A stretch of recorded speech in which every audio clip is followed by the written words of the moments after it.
আকাশবাণী কলকাতা। স্থানীয় সংবাদ পড়ছি ধৃতি সেন শর্মা।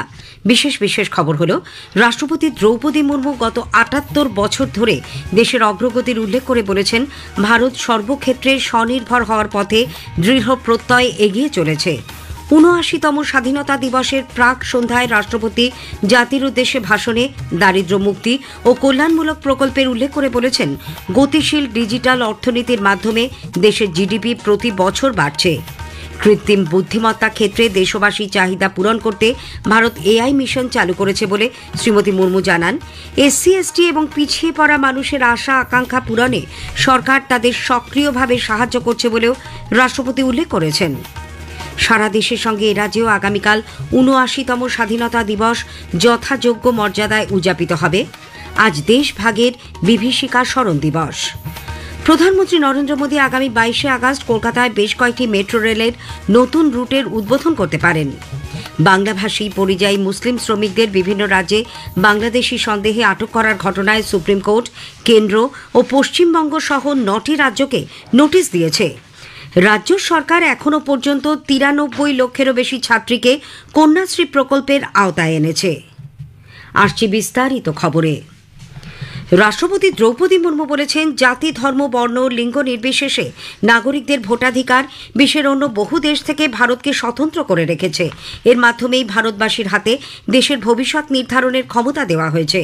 ৭৯তম স্বাধীনতা দিবসের প্রাক সন্ধ্যায় জাতির উদ্দেশ্যে ভাষণে রাষ্ট্রপতি শহীদদের স্মৃতির প্রতি শ্রদ্ধা জানিয়ে বলেন, ঔপনিবেশিক শাসনে প্রজন্মের পর প্রজন্ম ধরে ভারতবাসী এই দিনটির জন্য অপেক্ষা করছিল। বহু চ্যালেঞ্জ সত্ত্বেও ভারত সফলভাবে গণতন্ত্রের উত্তরণ ঘটিয়েছে। তার কারণ হিসেবে রাষ্ট্রপতি দেশের প্রাচীন গণতন্ত্রের মূল্যবোধ এবং ভারত যে বিশ্বের অন্যতম প্রাচীন সাধারণতন্ত্র তারও উল্লেখ করেন। শ্রীমতী মুর্মু বলেন, সংবিধান গ্রহণ করে দেশ একাধিক গণতান্ত্রিক প্রতিষ্ঠান গড়ে তুলেছে, যা আমাদের গণতান্ত্রিক রীতিনীতিকে আরও শক্তিশালী করেছে। স্বাধীনতার পাশাপাশি দেশভাগের বেদনার উল্লেখ করে রাষ্ট্রপতি বলেন, বিভাজন বিভীষিকা স্মৃতি দিবস পালনের মধ্যে দিয়ে সেই হিংসা এবং লক্ষ লক্ষ মানুষের উদ্বাস্তু হওয়ার বিষয়টি আমরা স্মরণ করেছি। সংবিধানে উল্লেখিত গণতন্ত্রের ৪ স্তম্ভ ন্যায়, স্বাধীনতা, সাম্য ও ভ্রাতৃত্বের কথা স্মরণ করে রাষ্ট্রপতি বলেন, স্বাধীনতা সংগ্রামের সময় সভ্যতার এই মূল্যবোধ পুনরাবিষ্কার করা হয়। স্বাধীনতা লাভের পর গত ৭৮ বছরের সব ক্ষেত্রে অসাধারণ অগ্রগতির উল্লেখ করে শ্রীমতী মুর্মু বলেন, ভারত যে সব দিক দিয়ে স্বনির্ভর হওয়ার পথে দৃঢ় প্রত্যয়ের সঙ্গে এগিয়ে চলেছে।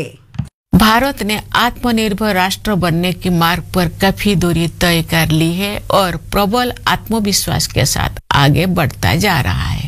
आर्थिक क्षेत्रों में हमारी उपलब्धियां साफ साफ देखी जा सकती है। সুশাসনের ফলে বহু মানুষের দারিদ্র্য মুক্তি ঘটেছে এবং বহু কল্যাণমূলক প্রকল্পের মাধ্যমেই তা সম্ভব হয়েছে উল্লেখ করে রাষ্ট্রপতি বলেন, দারিদ্র্য সীমার ঊর্ধ্বে ওঠা লোকেরা যাতে আবার তার নিচে না নেমে যায় তা আমাদের লক্ষ্য রাখতে হবে। সামাজিক ক্ষেত্রে ব্যয় বৃদ্ধির মাধ্যমে আঞ্চলিক বৈষম্য দূর হচ্ছে এবং আর্থিক দিক দিয়ে পিছিয়ে পড়া অঞ্চল ও রাজ্যগুলি তাদের সম্ভাবনাকে কাজে লাগিয়ে এগিয়ে চলেছে বলে রাষ্ট্রপতি উল্লেখ করেন। গত এক দশকে দেশের বহু শহরে মেট্রো রেল পরিষেবা বৃদ্ধি পেয়েছে। অমৃত প্রকল্পে আরও বেশি সংখ্যক বাড়িতে নিশ্চিত জল সরবরাহ ও পয়ঃ প্রণালী নিষ্কাশনের ব্যবস্থা করা হয়েছে। গ্রামাঞ্চলে নলবাহিত জল সরবরাহের ক্ষেত্রে জল জীবন মিশনের কথাও শ্রীমতী মুর্মু উল্লেখ করেন। বিশ্বের বৃহত্তম স্বাস্থ্য পরিচর্যা প্রকল্প হিসেবে আয়ুষ্মান ভারতের কথা উল্লেখ করে রাষ্ট্রপতি বলেন, ৫৫ কোটিরও বেশি মানুষকে এর আওতায় আনা হয়েছে। ৭০ সব প্রবীণ নাগরিককে আয় নির্বিশেষে এই সুবিধের আওতায় আনা হয়েছে। তথ্য প্রযুক্তি ক্ষেত্রে অভাবনীয় অগ্রগতির কথা জানিয়ে শ্রীমতী মুর্মু বলেন, দেশের প্রায় সব গ্রামেই 4G মোবাইল সংযোগ এসে গেছে। বাকি অল্প কয়েক হাজার গ্রামেও শীঘ্রই এই সংযোগ এসে যাবে। ডিজিটাল পেমেন্ট প্রযুক্তির মাধ্যমে ভারত এক্ষেত্রে বিশ্বের সেরা জায়গা করে নিয়েছে। প্রত্যক্ষ সুবিধে হস্তান্তরের মাধ্যমে বিভিন্ন কল্যাণমূলক প্রকল্পের সুবিধে গ্রাহকদের কাছে পৌঁছে দেওয়া যাচ্ছে। গোটা বিশ্বের মোট ডিজিটাল লেনদেনের অর্ধেকেরও বেশি এই ভারতেই এখন হচ্ছে। এই গতিশীল ডিজিটাল অর্থনীতির কারণে দেশের জিডিপি প্রতি বছর বাড়ছে। इस डिजिटल युग में ये स्वाभाविक है कि भारत में सबसे अधिक प्रगति सूचना प्रौद्योगिकी क्षेत्र में हुई है। लगभग सभी गांव में 4G मोबाइल कनेक्टिविटी उपलब्ध है। शेष कुछ हजार गांव में भी ये सुविधा शीघ्र ही पहुंचा दी जाएगी। इससे डिजिटल भुगतान तकनीकी को बड़े पैमाने पर अपनाना संभव हो पाया है। डिजिटल भुगतान के क्षेत्र में भारत कम समय में ही विश्व का अग्रणी देश बन गया है। প্রযুক্তিগত অগ্রগতির পরবর্তী ধাপ হিসেবে কৃত্রিম বুদ্ধিমত্তার কথা স্মরণ করে রাষ্ট্রপতি বলেন, দেশের কৃত্রিম বুদ্ধিমত্তার ক্ষমতা বৃদ্ধিতে ভারত এআই মিশন চালু হয়েছে। ভারতের নির্দিষ্ট চাহিদা মতো এআই মডেল তৈরি হচ্ছে।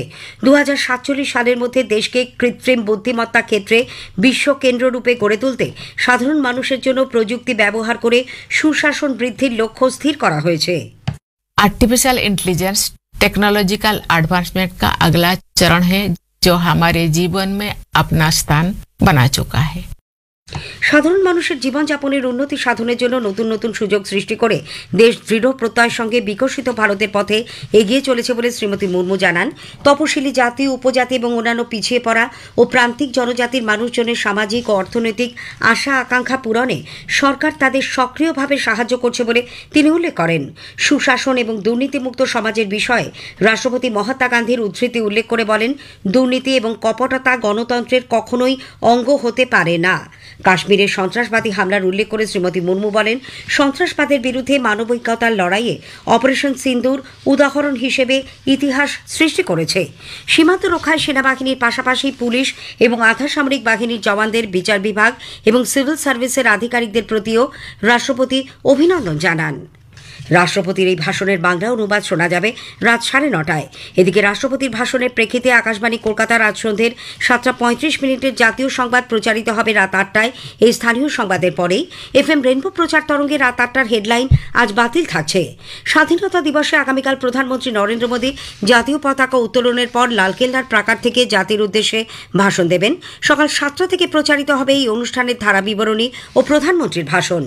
স্বাধীনতা দিবস উপলক্ষে প্রধানমন্ত্রীর ভাষণ কেন্দ্র করে আগামীকাল সম্প্রচারিত হবে বিশেষ অনুষ্ঠান। আকাশবাণী কলকাতার সংবাদ বিভাগ প্রযোজিত অনুষ্ঠানটি শোনা যাবে রাত 9টায় গীতাঞ্জলি প্রচার তরঙ্গ ও DTH বাংলা পরিষেবায়। সারা দেশের সঙ্গে রাজ্যেও আগামীকাল ৭৯তম স্বাধীনতা দিবস যথাযথ মর্যাদায় পালিত হবে। পেহেলগাঁও কাণ্ডের জেরে এবার নিরাপত্তা ব্যবস্থা আরও আঁটোসাঁটো করা হচ্ছে। স্বাধীনতা দিবসের মূল অনুষ্ঠান হবে কলকাতার রেড রোডে। কেন্দ্রের তরফে সাহসিকতার জন্য এ রাজ্যের বেশ কিছু পুলিশ কর্মীকে পুরস্কৃত করা হচ্ছে। একটি প্রতিবেদন। ৭৯তম স্বাধীনতা দিবসে এবার রাজ্যের 15 জন পুলিশ আধিকারিককে বিশেষ সম্মান দিচ্ছে কেন্দ্রীয় সরকার। স্বরাষ্ট্র মন্ত্রকের ঘোষণা অনুযায়ী এবার পদক প্রাপকদের তালিকায় রয়েছেন হাওড়ার পুলিশ কমিশনার প্রবীণ ত্রিপাঠী, চন্দননগরের police commissioner Amit P Javalgi সহ আরও 13 জন। এবছরের পুরস্কৃত তালিকায় সারা দেশে রয়েছেন 1090 জন পুলিশ আধিকারিক। এর মধ্যে 233 জন গ্যালান্ট্রি মেডেল, 99 জন প্রেসিডেন্ট মেডেল এবং 758 জন মেরিটোরিয়াস সার্ভিস পদকের প্রাপক। এছাড়া রাজ্যের পক্ষ থেকেও chief minister police medal for outstanding service পাচ্ছেন দীপনারায়ণ গোস্বামী, গৌরব শর্মা, মিরাজ খালিদ ও দেবস্মিতা দাস। আর কমেন্ডেবল সার্ভিস পদক পাচ্ছেন অরিজিৎ সিনহা ও ঈশ্বর সোরেন। অভিরূপ ভট্টাচার্য, আকাশবাণী সংবাদ, কলকাতা। কেন্দ্রীয় তথ্য সম্প্রচার মন্ত্রকের সেন্ট্রাল ব্যুরো অফ কমিউনিকেশন কলকাতার আঞ্চলিক দপ্তর ও বেলেঘাটার AIWC বুনিয়াদী বিদ্যাপীঠ ফর গার্লস ৭৯তম স্বাধীনতা দিবস উপলক্ষে যৌথভাবে দুদিনব্যাপী অনুষ্ঠানের আয়োজন করেছে। ঘরে ঘরে তেরঙ্গা কর্মসূচির আওতায় আজ পশ্চিম মেদিনীপুরের শালবনীতে কোবরা ব্যাটালিয়নের পক্ষ থেকে মেদিনীপুর পুরসভা পরিচালিত একটি বৃদ্ধাশ্রমে বিশেষ অনুষ্ঠানের আয়োজন করা হয়। আজ দেশভাগের বিভীষিকা স্মরণ দিবস। বিজেপি সারা দেশে দিনটি পালন করছে। কলকাতায় এক সাংবাদিক বৈঠকে দলের রাজ্য মুখপাত্র দেবজিৎ সরকার জানিয়েছেন, এই বিভাজনের ফলে প্রায় 2 কোটি মানুষ ক্ষতিগ্রস্ত এবং বহু মানুষ নিহত হয়েছিলেন। স্থানীয় সংবাদ শুনছেন আকাশবাণী কলকাতা কেন্দ্র থেকে। প্রধানমন্ত্রী নরেন্দ্র মোদী আগামী শুক্রবার 22শে আগস্ট রাজ্যে কয়েকটি মেট্রো রেল প্রকল্পের উদ্বোধন করবেন। কেন্দ্রীয় প্রতিমন্ত্রী সুকান্ত মজুমদার আজ এক্স হ্যান্ডেলে জানিয়েছেন, প্রকল্পগুলি হল ইস্ট ওয়েস্ট মেট্রো রুটে শিয়ালদা থেকে ধর্মতলা, গড়িয়া বিমানবন্দর মেট্রো রুটে বেলেঘাটা থেকে হেমন্ত মুখোপাধ্যায় এবং নোয়াপাড়া থেকে বিমানবন্দর পর্যন্ত মেট্রো রেলপথ। বাংলাভাষী পরিযায়ী মুসলিম শ্রমিকদের বিভিন্ন রাজ্যে বাংলাদেশি সন্দেহে আটক করার ঘটনায় সুপ্রিম কোর্ট কেন্দ্রীয় সরকার ও পশ্চিমবঙ্গ সহ 9টি রাজ্যকে নোটিশ দিয়েছে। এ বিষয়ে সুপ্রিম কোর্টে দায়ের হওয়া এক জনস্বার্থ মামলার শুনানি চলাকালীন 2 বিচারপতি সূর্যকান্ত ও জয়মাল্য বাগচি ডিভিশন বেঞ্চ আজ এই নোটিশ পাঠায়। বিহারে বিশেষ নিবিড় সংশোধনের ফলে যে 65 লক্ষ ভোটারের নাম খসড়া তালিকা থেকে বাদ গেছে তাদের নাম আগামী মঙ্গলবারের মধ্যে ওয়েবসাইটে প্রকাশ করতে হবে বলে সুপ্রিম কোর্ট নির্বাচন কমিশনকে অন্তর্বর্তী নির্দেশ দিয়েছে। রাজ্য সরকার এখনো পর্যন্ত 93 লক্ষেরও বেশি ছাত্রীকে কন্যাশ্রী প্রকল্পের আওতায় এনেছে। আজ কন্যাশ্রী দিবস উপলক্ষে ধনধান্য অডিটোরিয়ামে এক অনুষ্ঠানে মুখ্যমন্ত্রী মমতা ব্যানার্জি এই প্রকল্পে এ পর্যন্ত 17,500 কোটি টাকা তুলে দেওয়া হয়েছে বলে জানিয়েছেন। স্থানীয় সংবাদ শেষ হলো।